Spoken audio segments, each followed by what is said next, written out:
tour tayo. Ito yung room na nakuha namin. Pagpasok mo, tcharan! Wait lang.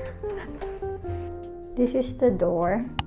Safe ka dito kasi bukod dito, meron siyang pang double lock.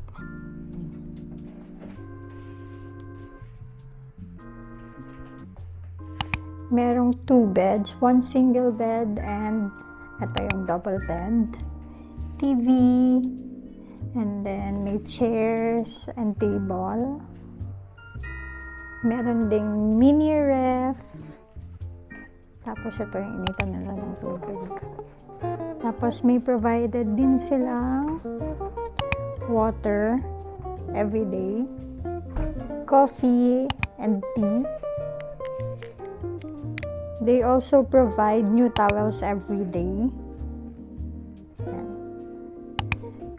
And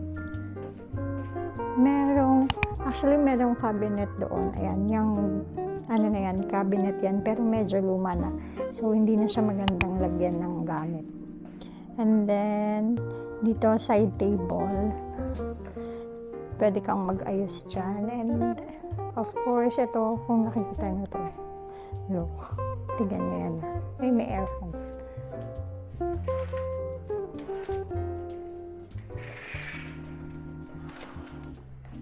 Tanan!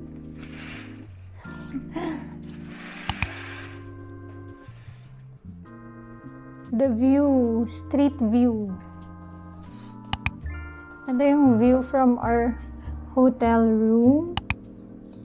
Ito yung Bentan. Doon yung Bentan Market. And then, ito yung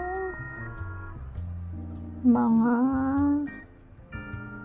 shopping street siya. Yan yung view niya. Meron din silang provided na electric fan since hindi ganun kalakas yung aircon. Pero hindi naman siya mainit. Meron din silang provided na flat iron by request. This is the bathroom.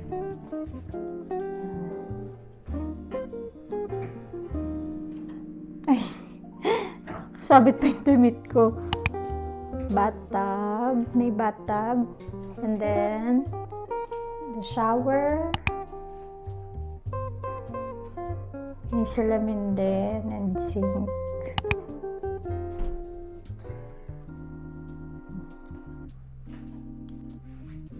They also have blower. May blower na provided. And then, kapag chinek nyo tong mirror nila, yan.